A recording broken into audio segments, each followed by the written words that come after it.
देखो, जब कॉन्स्टिट्यूशन के ऐसे दो प्रोविजन आपस में टकराते हैं तो क्या दोनों को या दोनों में से एक को खत्म कर दिया जाना चाहिए या नहीं।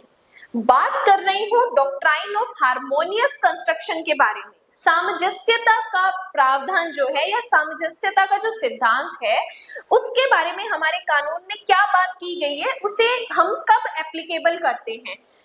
वेलकम करती हूँ माधुरी आपका एमबीलो क्लासेस के इस 10 डेज एंड 10 डॉक्ट्राइन सीरीज में, जहां पर हम लास्ट कुछ क्लासेस में आच्छादन का सिद्धांत, पृथक्करणीयता का सिद्धांत, सार एवं तत्व का सिद्धांत, बेसिक स्ट्रक्चर और कलरेबल लेजिस्लेशन को डिस्कस कर चुके हैं। आज हम डिस्कस करने वाले हैं हमारे हार्मोनियस कंस्ट्रक्शन के बारे में। देखो, ये प्रोविजन हमारे लिए बहुत इंपॉर्टेंट है।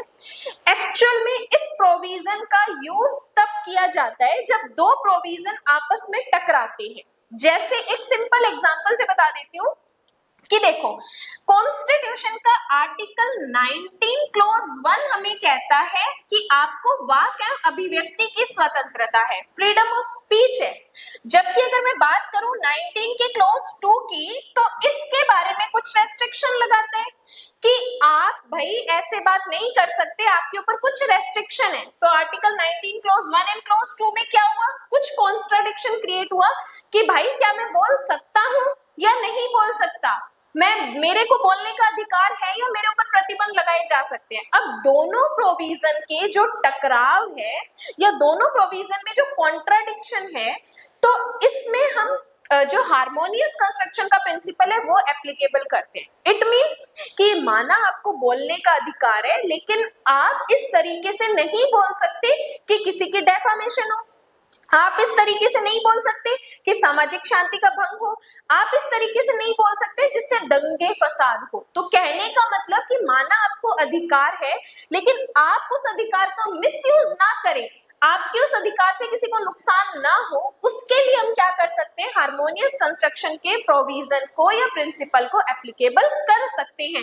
तो आई होप जो स्टार्टिंग में मैं आपको चीज बताना चाहती थी उससे आपका ये कंसेप्ट क्लियर हो। अब देखो, बात करते हैं डॉक्ट्राइन ऑफ हार्मोनियस कंस्ट्रक्शन, सामंजस्यता का सिद्धांत। इसका मतलब होता है कि जो संविधान की कॉन्फ्लिक्टिंग प्रोविजन को, जिन प्रोविजन में कॉन्फ्लिक्ट है, मतलब जिन प्रोविजन में विरोधाभास है, उसको इंटरप्रेट करने में हेल्प करता है। मतलब कि कोर्ट का ये काम होता है कि जब भी दो प्रोविजन आपस में टकरा रहे हैं तो उन दोनों में सामंजस्य कैसे बिठाना है, उन दोनों को आपस में किस तरीके से पढ़ना है कि दोनों में जो टकराव की स्थिति है वो समाप्त हो जाए।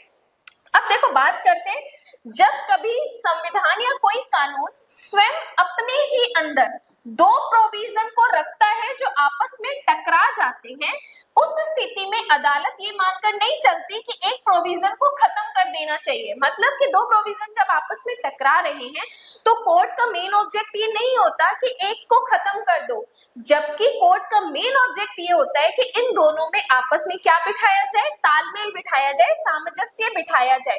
कोर्ट कोशिश ये करती है कि दोनों प्रोविजन को इस तरीके से समझा जाए, इस तरीके से एक्सप्लेन किया जाए कि दोनों में क्या बात बैठ जाए, दोनों में तालमेल बैठ जाए।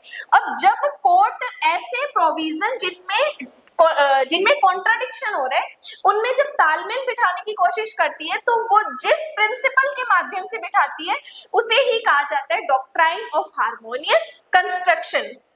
अब इसके बाद देखो, बात करते हैं, इसमें केस है SR Bommai versus union of India, 1994 का केस है। इस केस में कोर्ट ने कहा कि जब दो आर्टिकल्स या दो लॉज एक दूसरे से टकराते हैं तो उन्हें इस तरह पढ़ा जाना चाहिए कि दोनों का मेन ऑब्जेक्ट पूरा हो जाए और कोई भी प्रोविजन अपने आप में व्यर्थ न जाए। क्या कहा कि जब भी लॉज या ऐसे आर्टिकल्स में ऐसा कॉन्ट्राडिक्शन क्रिएट होता है तो उसको इस तरह से पढ़ा जाना चाहिए कि दोनों का उद्देश्य पूरा हो और कोई भी क्लॉज अपने आप में व्यर्थ न जाए। जैसे मैंने आपको समझाया था, article 19 clause 1 sub clause A बात करता है फ्रीडम ऑफ स्पीच की और आर्टिकल 19 बात करता है राइट टू लाई की। अब कोर्ट ने इन दोनों को बैलेंस बनाते हुए कहा कि आप इस तरीके की हेट स्पीच या आप इस तरीके की स्पीच नहीं दे सकते जिससे डेफामेशन हो, लोगों की मानहानि हो। तो इस तरीके से हम आपके बोलने के अधिकार को मानते हैं, हम उसको एडमिट लेकिन अगर आप अपने बोलने के अधिकार का मिसयूज करोगे, किसी की मानहानि करोगे, तब आपका ये राइट हम खत्म भी कर सकते हैं। ठीक है, तो इस तरीके से हमें डॉक्ट्राइन ऑफ हार्मोनियस कंस्ट्रक्शन के बारे में कहा है कि एक क्लोज बोलने की आजादी देता है और दूसरा क्लोज बोलने पर कुछ सीमाएं लगाता है। तो इसका मतलब ये नहीं होगा कि दोनों में से एक क्लोज को खत्म कर दिया जाए, बल्कि कोर्ट की ये ड्यूटी बनती है कि दोनों क्लोज को आपस में बैलेंस बिठाकर और दोनों में तालमेल बिठाकर और दोनों को ही कंटिन्यू करें। तो ये है डॉक्ट्राइन ऑफ हार्मोनियस कंस्ट्रक्शन, जो कॉन्स्टिट्यूशन के आपस में प्रोविजन के टकराव की स्थिति को खत्म करती है। तो ये आज हमने डॉक्ट्राइन ऑफ हार्मोनियस कंस्ट्रक्शन पढ़ा था। इसके बाद हम नेक्स्ट डॉक्ट्राइन की तरफ चलेंगे। अगर इससे पहले आपने बाकी डॉक्ट्राइन की सीरीज को नहीं देखा है तो देख लीजिए, क्योंकि हमारा प्री, मेंस और इंटरव्यू तीनों पॉइंट ऑफ व्यू के लिए जरूरी है। इसके अलावा बाकी जो अपनी 7 PM जो पहले रेगुलर क्लासेस चल रही थी वो अब कंटिन्यू स्टार्ट हो चुकी है। अगर आपने क्लासेस नहीं लिए तो वापस से आप क्लास के टाइम 7 PM आ जाइए। और BSc की जो अपनी 59 रुपीज की मेंबरशिप में क्लास चल रही थी, जो कि हमारे लिए जो कि हमारी मेंबरशिप की क्लासेस थी, अगर वो भी आप अटेंड नहीं कर रहे हो तो आ जाइए। डेली 8 PM हम क्लास कर रहे हैं। क्लास अच्छी लगी है तो क्लास को लाइक कर देना और अपने फ्रेंड्स के साथ शेयर कर देना। बाकी आज के लिए धन्यवाद।